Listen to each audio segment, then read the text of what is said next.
दिनैनि दिनाव इउपिपिएलनि सासे जोलैनि हांगार बनजार नार्जारी होननाय बिथाङा दिनैहाय बिपिएफ दोलोनि माखासे दैदेनगिरिफोरजों मानि थाखाय एफआइआर होजाखो बिथाङा दा नोंथांमोना भिडिअखौ जोबजासे नायलां दा भिडिअआ बिराद इन्टारेस्टिं जागोन आरो बैफोरबायदि जोलैनि हांगारफोरनि साननाय आरो गाज्रि परिबेस लाबोनो नाजानाय बैफोर बाथ्राफोरखौ बे भिडिअआव नुलांगोन दा नोंथांमोना भिडिअखौ जोबजासे नायलांबानो जाबाय। दाउवागुरिनि बनजार नार्जारी होननाय इउपिपिएलनि फेसबुक पेजआव जोंनि बिपिएफनि आफादगिरि हाग्रामा महिलारी बारग' बिटिसिनि चिफ बारग' बिटिसिनि सुक्ति सागरखारि आरो गोबां माखासे बिपिएफनि इयुथ आफादनि दैदेनगिरिफोरनि बिरुद्धियै माखासे गाज्रि फेसबुक पेजआव भाइराल खालामदों। बनजार नार्जारी होननाय सासे इउटिउबारा बे बनजार नार्जारीखौ दिनै नोंथांमोननि गेजेरजों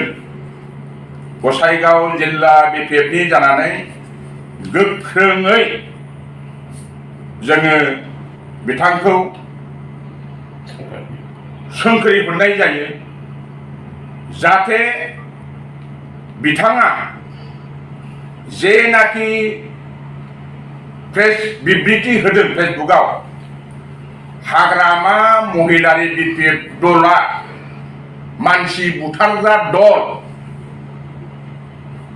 बिपिएफआ उमुकनि फिसाज्ला उमुक गामिनि थुमुक गामिनि मानसिखौ गोदना हास'दों गुलि गावदों बिनि जोङो आंहा साखि दं बेफोरबादि होनलायनानै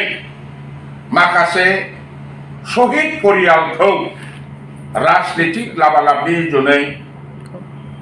बिबृतियाव होनायखौ जोङो बिपिएफनि जानानै सोंख्रियो। बिथाङा गावसिनि इउपिपिएलनि भटनि थाखाय जाहाथे खुनु बर'नि आन्दलन जाजेननायनिफ्राय दासिम जेनाखि शहीद जालांदों बेफोरनि न'खरखौ इउपिपिएलआवनो जा बिपिएफआनो जा खुनु बे न'खराव राजनीतिक लाबालाबनि थाखाय आबेगिक जाहोनो जुनै आरो बे बिबृतियाव बोजबनो जुनै प्रयोजन गैया। बिथाङा बर' आन्दलननि बर'नि जारिमिनखौ बुजिया जानो हागौ। बे समाव बियो बिमानो हाबा जादोंना जायाखै बिमानि उदैयावनो दंना गैयामोन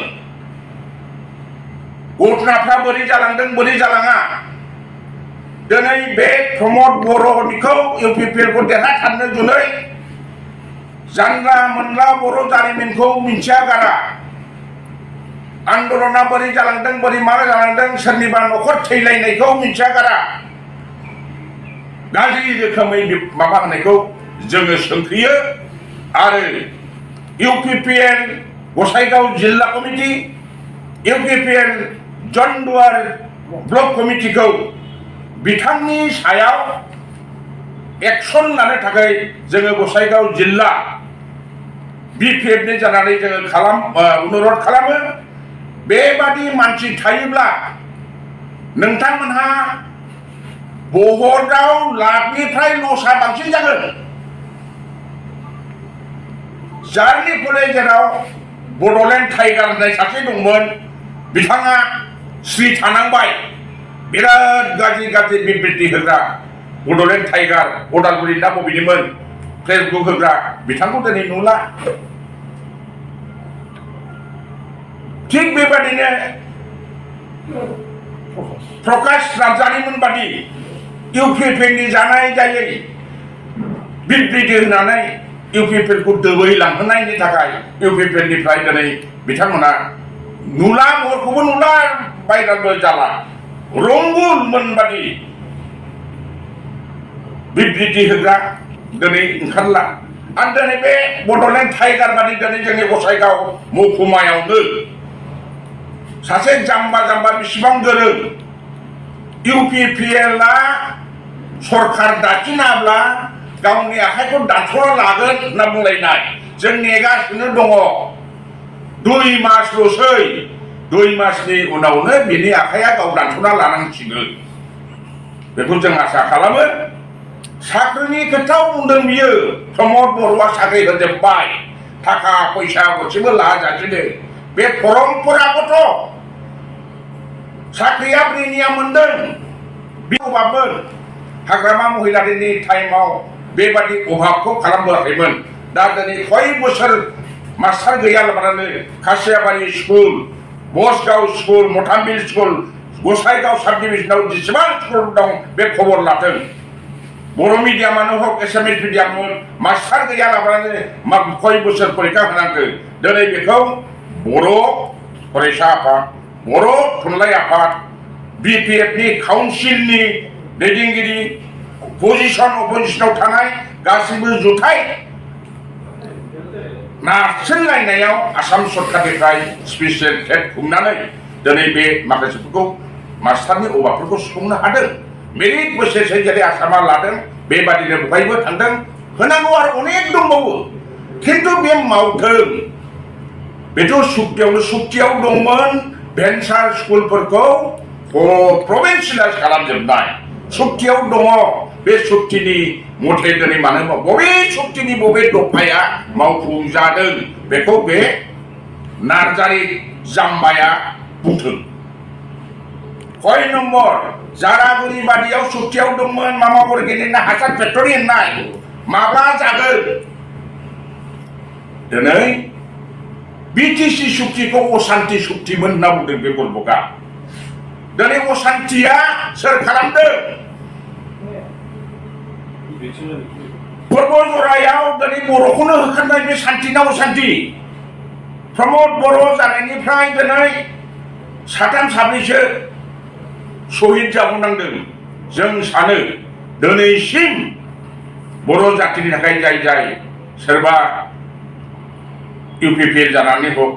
BPF जाना हक जिखुनु दलनि जाना हक शहीद जादोंब्ला बे शहीदनि न'खरफोरनि आबेगिक नोंनि लाबालाबनि जुनै बहाय नोङो न'खरखौ बोफानांगौनि लाब गैया बेखौ अधिकार होआखै नों मा रोखोमै भट आदाय खालामनानै देरहायबे नोंनि खोथा थैनाय न'खरफोरनो जोङो कम्पेनसेसनखौ जों लुबैजोबो बेफोरखौसो जोङो हास्थायो दिनै सोरखौबा गावथारदों थुमुक गावथारदों बेबादिखौ बुङोब्ला जोंनाव सोंफै बे बरबका गसाइगाव बादियाव साब डिभिजनाव जेसेबां घटना जादों घटनानि गासिबोनि गुदियाव सोर दङ बोरै दं जों बेफोरखौ रायखाङा बेफोरखौ रायखांनानै भट आदाय खालामनायनि प्रयोजन गैया दा दिनै ओंखायनो UPPL बेबादि मानसिखौ दलनिफ्राय होख्लायनानै दलखौ साबोलोम्बि खालाम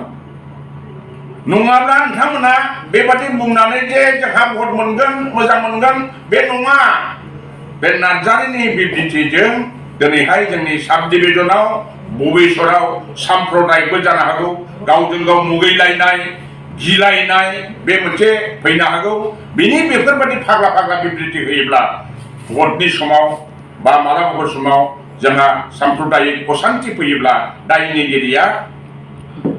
नैबे बनजार नार्जारिया जागोन दा बिनि जुनैनो जोङो BPF जिल्ला कमिटिया गाज्रि बिबुंथि होनाय जानायनि थाखाय जोङो बनजार दैमारिनि एगेन्सै बिनि माखासे गाज्रि बनजार नार्जारिनि एगेन्सै बिनि जे